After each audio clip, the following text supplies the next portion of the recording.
Welcome to the Neysa Mohammed Show, transforming the planet one story at a time, bringing forth beauty, truth, and goodness. I am Neysa Mohammed. I am here today with the Tough Cookies. What these three women have in common is they have grown up as people who stutter. And today's story is about their breakthroughs and their self-expression.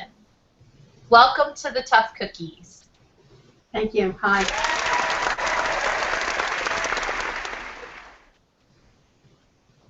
Here today with us we have Sue Camlin, Katherine Filer, and Lucy Reed.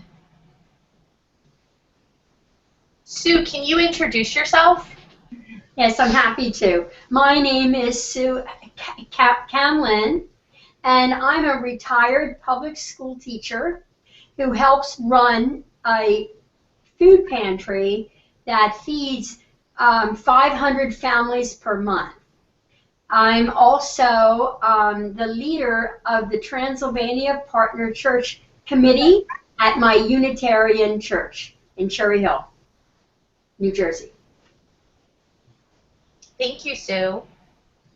Katherine, would you like to introduce yourself? I'd love to. I'm Katherine Filer, and I'm a self-employed computer consultant and actress, plus an author of The Merman and the Butterfly, and I'm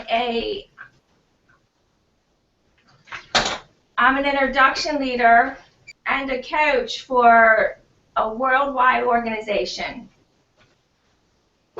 Great, thank you. And Lucy, would you like to introduce yourself? Sure. I'm Lucy Reed.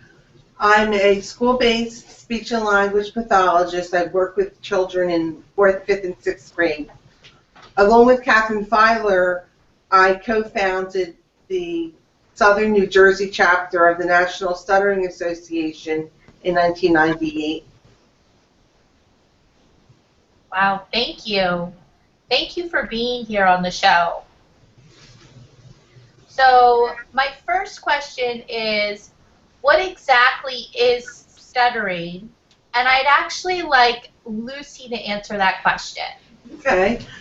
Stuttering is defined as a breakdown in the fluency of speech characterized by repetitions, prolongations, stopping, which we call blocks, and what you see when someone stutters is just the tip of the iceberg. Beneath the surface for a lot of people are feelings of fear and shame, humiliation.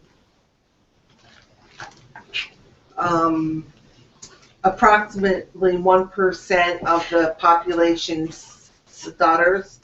Usually it begins in children when they are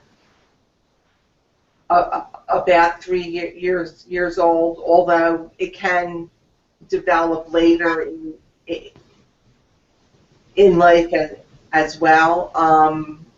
Approximately 20% of children will stutter at some point in their young lives. About 5% it persists longer than 6 months, and about 1% continue into adulthood. Gotcha. So is stuttering something that's genetic? There is a genetic component. It does run in families. Recent research shows brain differences in people who stutter versus fluent people, but it's not known whether people are born that way or if it's something that develops. It's also been suggested that people who stutter have excess dopamine in the brain, and they're all contributing factors. So no one really knows the cause, but it's thought that there is a neurologic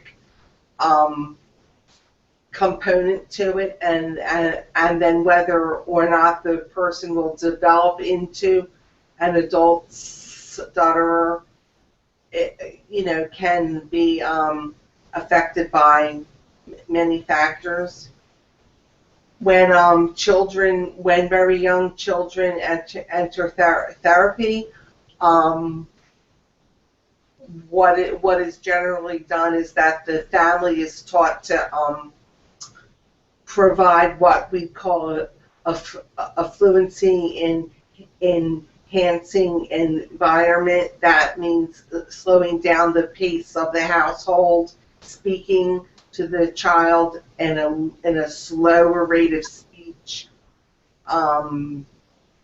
not asking direct questions of the child, so the demands for speech are downplayed. This has been shown to be helpful. Gotcha. Is there anything that Katherine or Sue you would like to add about stuttering, what stuttering is? Well, I think there's two things. One, I just want to say, so my father stuttered, although it was hardly noticeable, and my oldest brother stuttered, and my daughter is also a stutterer, and my granddaughter is one also. So we think. She's only 3.5. So, but the other thing, I guess, is as a public pre-K teacher, I saw a lot of children come in, and there were even parents who said to me, well, my child probably needs a special needs classroom, which is special ed, because they're a stutterer. And I was able to say to them, well, no, I'm a stutterer and I'm a public school teacher, so no, it's not a special needs problem. Gotcha. Anything you would like to add, Katherine? So, just that there is no one in my family that stutters, and just that there's many different points of view about it, and no really known cause, to this point. So what I'm hearing is that there's like a lot of places where you could fall on the spectrum in terms of your speech, where you could fall in the spectrum of how much you stutter and what variety it is that you stutter. How do you feel viewed by others in terms of your disability?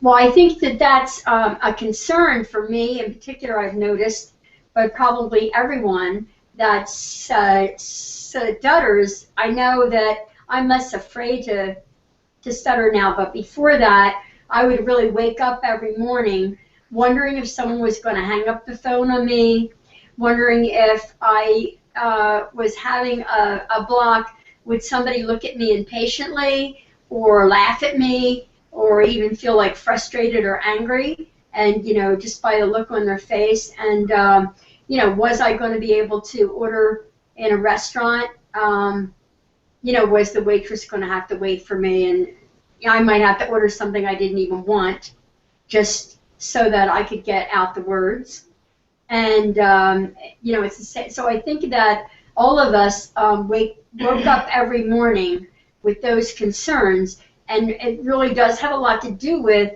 how people are reacting to us or how we're affecting other people, our concerns about how it's affecting other people when we have a block, we call it.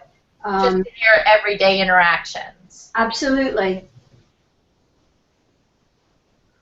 And Lucy and Katherine, what about you? Like, what's your experience been like? How do you feel other people see you or view you in terms of your disability?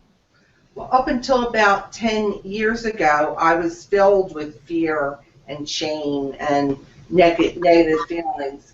But since being involved in the stuttering community and being involved with the National Stuttering Association, those negative feelings have subsided, and I now feel comfortable. You feel comfortable as yourself, just Yeah. as you are. Yes. That's great. Katherine, is there anything that you would like to add? Well, I'd like to say that, you know, it's like people that stutter start to avoid things, avoid people, avoid situations, and through speech therapy, you take on desensitizing yourself. I still think even as far as I've come, I'm still, like there's like certain things that still kind of show up for me around the telephone. When the telephone rings, or like being on the phone, that still comes up for me. I'm still a little concerned that like people, won't know that I stutter, and then they will laugh. I would say that that's the two things that are kind of left. Gotcha. So the three of you have been acting in a play, which for somebody who stutters is a real breakthrough in self-expression. So do you want to say anything about like what it was like taking on doing the play, and then what it was like actually, performing in the play? Yeah, I'd like to say that when we started, there was 50 pages of lines to learn, and when our director Kathe, said learn page 1, we're like, we can't do that, and so we really got to see like all these things, and it isn't only people that stutter. All these things that we think we can't do, like memorize 50 pages of lines when you can do it. And for like me, my concern was stuttering in the play, because I stuttered in the rehearsals. And about 2 weeks before the play, it's like that was no longer my concern. My concern shifted to forgetting a line. And once that shifted, like that's my concern now, forgetting a line. It's no longer about stuttering. I don't know. Honest to God, I really just don't know. What kind of material did you have in mind? Don't think I had any kind of mind, really. You'll be wanting something cheery. Why? All right, you want something gloomy and dingy and ugly as sin, right? You go to such extremes. You want my input or not? Input? I don't even like the sound of that. Input is a perfectly good word. It means putting in 2 cents. putting in one's ideas about a You thing. mean opinion? Well, yes, you could say that. Why didn't you? What's wrong with the ones you got anyway? Whoever said there's anything wrong with them? Excuse me, but I'm sure I heard not 2 minutes ago in this very room someone saying she wanted to change the curtains in that there window. Not because there's anything wrong with them. I'm just tired of looking at them, that's all. Oh, well, maybe you're right, Joe. I don't know. You don't know what? I don't know if I'm tired of looking at them or not. Why should you be? I see those curtains often enough, don't I? Not as much as I do. No, not nearly so much. Then who cares? I'm the one that's gotta look at them day and night, not you. You can go next door and look at your own curtains. Yeah. And I think I just like to add too that, that's a thing with stutters is we see avoiding or substituting words as a crutch. But when you do a play that's a comedy, we usually can't even tell jokes to people because we will get to the end of the joke and then we stutter on the punchline or using substitute words. It ruins the whole joke. So for us to do a comedy where you actually have to get the exact lines is really an achievement and really can be quite terrifying and really necessary to follow, like I say, the lines that are written there. Pit bulls are eating people up to beat the band. What? Marching people up left and right, don't you know? Mother, they ain't doing any such thing. Don't tell me I got eyes, don't I? She thinks I'm senile. She'll be senile way before me, long before me. I'll tell you that. You didn't see pit bulls eating nobody or nothing. You don't even know what a pit bull looks like. See how she talks to me? Showed that kid get eaten up by those pit bulls right there in front of God and everybody. Really? Why didn't somebody do something about it then? They was busy taking pictures. That's showbiz, don't you know? They never showed anything like that on TV, Mother.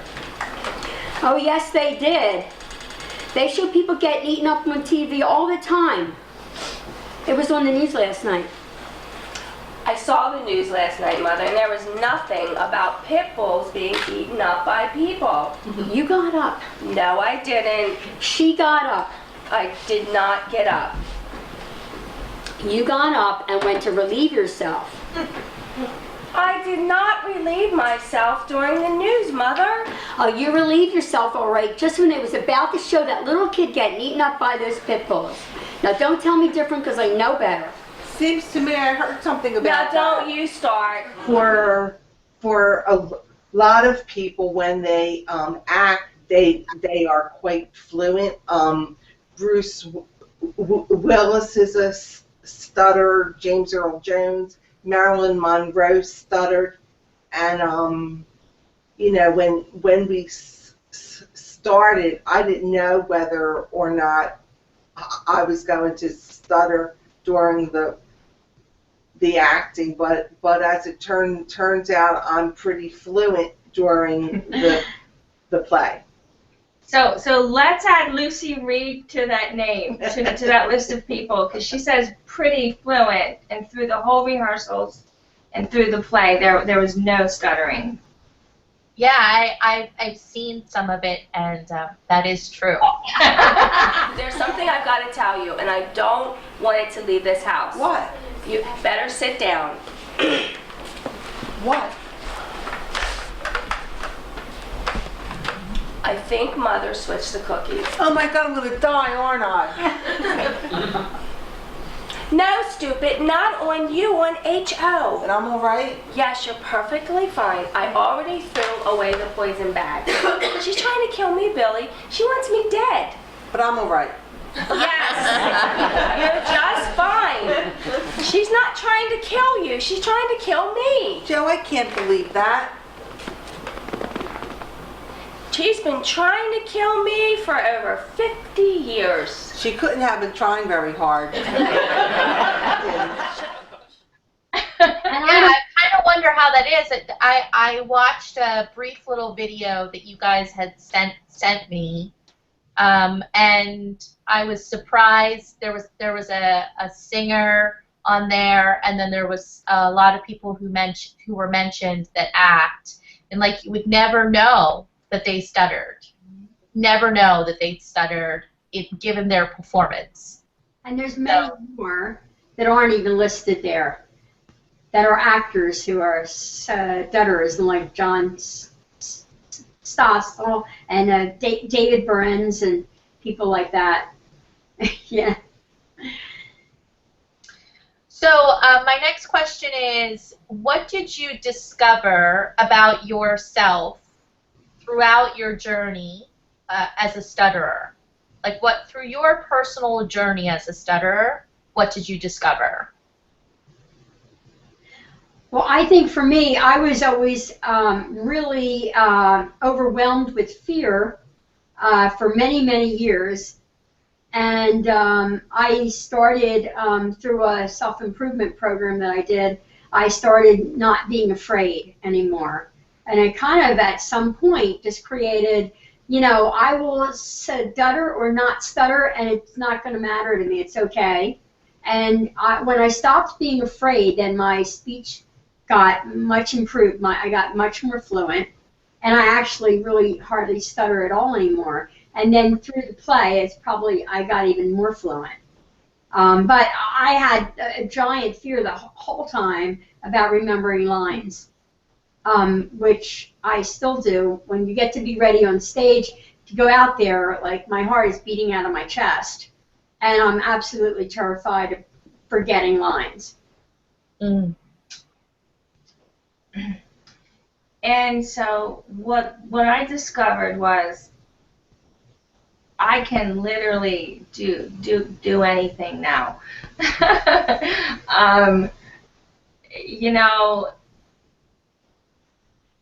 It taught me about a team. Like, it taught me when you're in a play with other people, when like you don't know your lines, no kidding, they don't know their lines.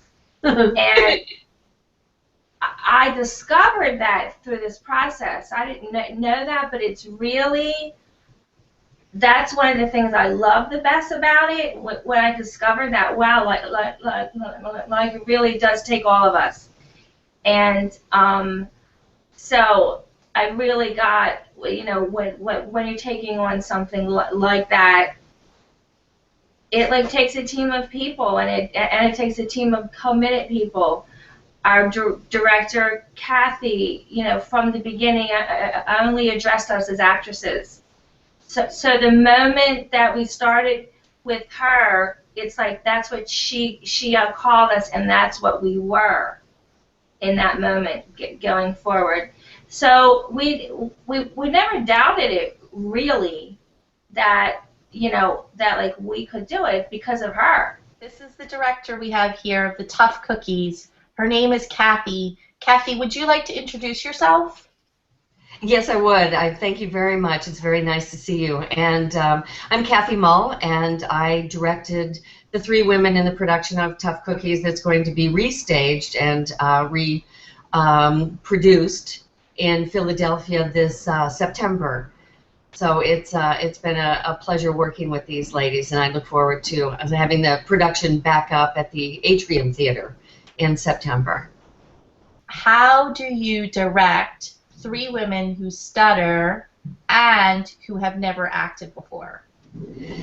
Well, the first part of your question is the 3 women who stutter, I didn't address it at all. It was actually just 3 women who wanted to do a play who have never acted before, and that's where we began.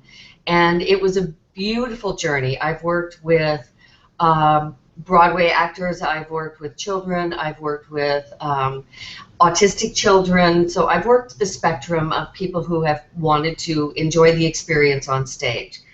And these 3 particular women are women of a certain age. We're all middle-aged women.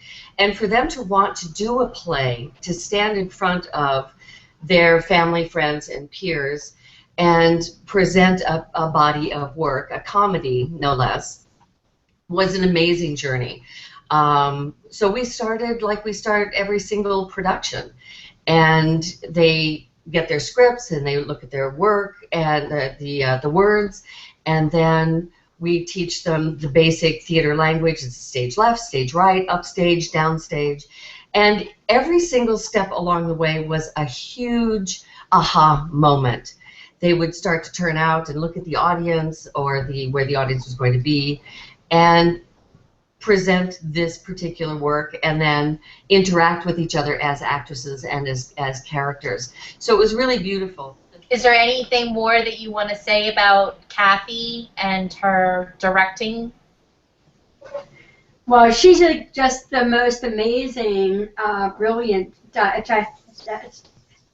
director. I mean, my daughter's an actress, so I've actually sat in on her directors that she's had, and she's never had anybody like Kathe. I mean, she's just been so supportive and brilliant. And really, the stuttering to her wasn't even an issue. That was like just so wonderful. She Right. she actually never addressed the stuttering. One time I said to her, because I was the one concerned about stuttering, you know, oh my God, what if I stutter? And she said, what if you do? That was it. Never talked about it again. So she really left room for you to like make mistakes if you needed to make mistakes. I think that she just, right from the beginning, it's like we were actresses, and she called us that. She wrote us emails, hello actresses. That's what we were. So it gave us the space to step into it. And she also taught us a lot about acting, like step over months, months period. We saw her like every week, and she just taught us so much about acting. We feel really blessed that we got her as our director. The stuttering really didn't come into play. It's sometimes believed that when you sing a song or when you present work that you have memorized, that the stuttering goes away. We found this to be sometimes the case and sometimes not. One woman didn't stutter at all, another woman stuttered occasionally, and a third woman stuttered pretty frequently. We actually didn't address it. I'm a director of theater work, and I'm not a speech pathologist. I have no idea. I'm not a medical person. I have no idea what causes stuttering. All I know is that if you work with the passion and the joy of something that you want to create artistically, that's the journey, that's the goal. And so with these particular women, it was a beautiful experience to watch them discover. And, I've watched children discover, but I've never seen adults so animated and so engaged in learning something so outside the realm of their regular life that it was probably the best directorial experience of my life. Sounds like it. So Lucy, would you like to answer the question about what did you discover throughout your journey as somebody who stutters? Well, growing up, as I said, I was filled with fear and shame. Through becoming a speech and language pathologist, that was an enormous mountain to climb, and the result was that I learned that I could do anything, and being in this play took it one step further. I really feel like I can do anything. And I think for Lucy and I both, I didn't stutter when I was a school teacher, like not in the classroom with my students, because then I'm not Sue Camlin, I'm teacher. So, and I think for Lucy, she doesn't stutter as a speech pathologist either, do you, Lucy? No, because teaching is like acting.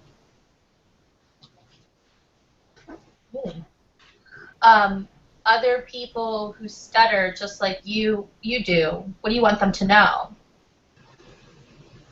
Well, I think from the Tough Cookies play that we're having, we'd like them to know that we would like them not to be held back by their fear, and be able to do the things that they really have wanted to do, and not allow stuttering to hold them back and keep them from living just a full and active life.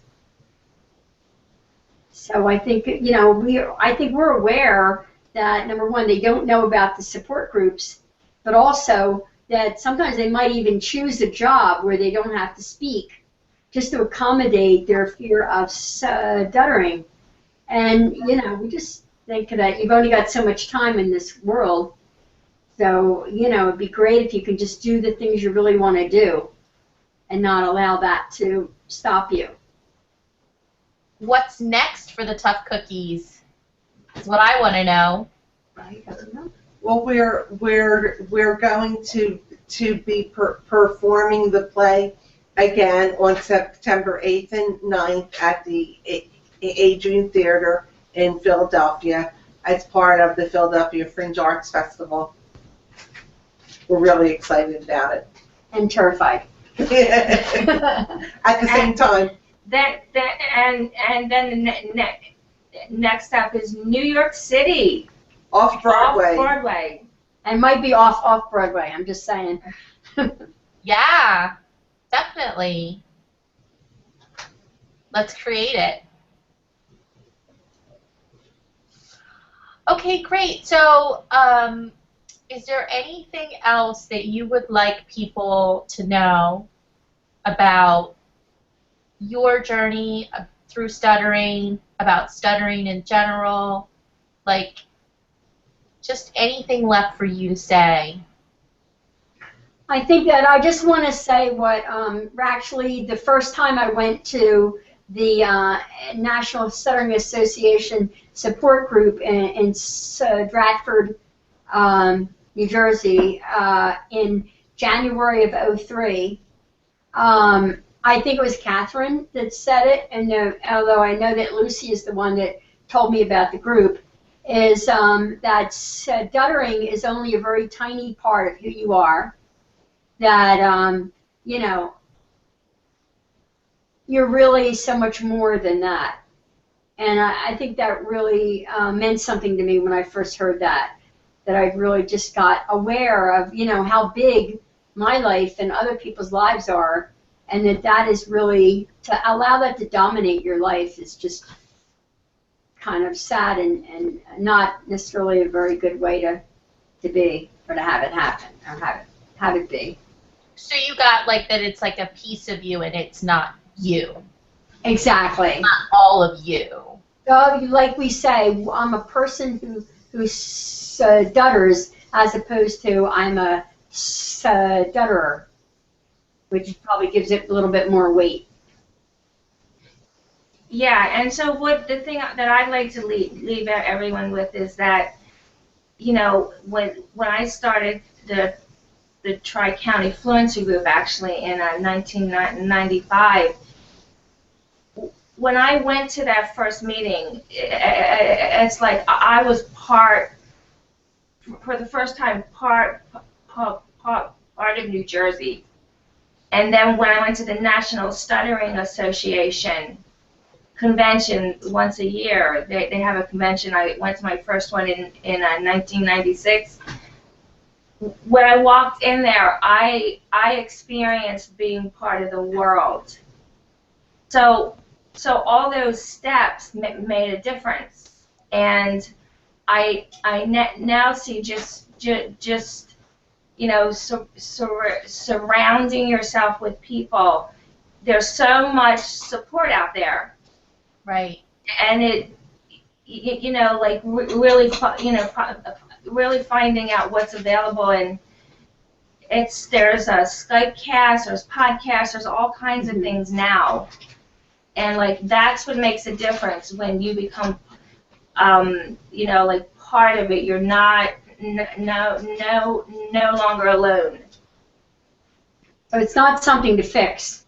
And I mean, that's the thing. You're not isolated anymore. And that's the thing when you have the conference. I mean, Lucy and Katherine and I all lead workshops when we're at that annual conference. But when anyone comes, children ages, 3 to people up to 90 some years of age, it's not like we're there to fix our stuttering. It's that, you're fine exactly, even though there are workshops with techniques. It's not about fixing. It's like you're perfect exactly the way you are, and you're with a group of people that have had some of the same experiences that you've had.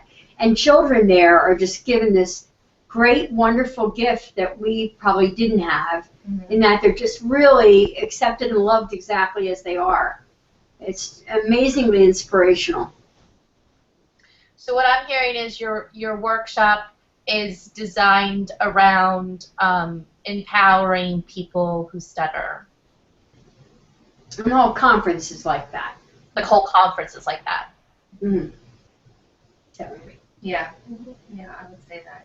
Lucy, is there anything else you want others to know? Well, the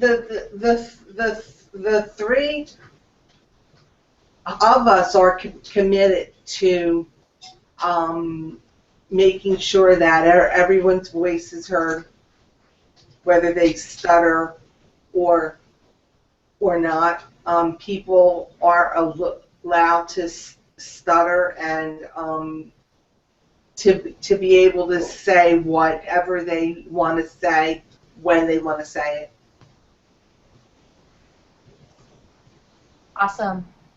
Well, thank you so much for being here today and sharing your story. Thank you for having us. Thank you. yeah, thank you for giving us the opportunity to reach out to others. And cheers to the tough cookies. Thank you. Thank you. Thanks. Our virtual. Bye.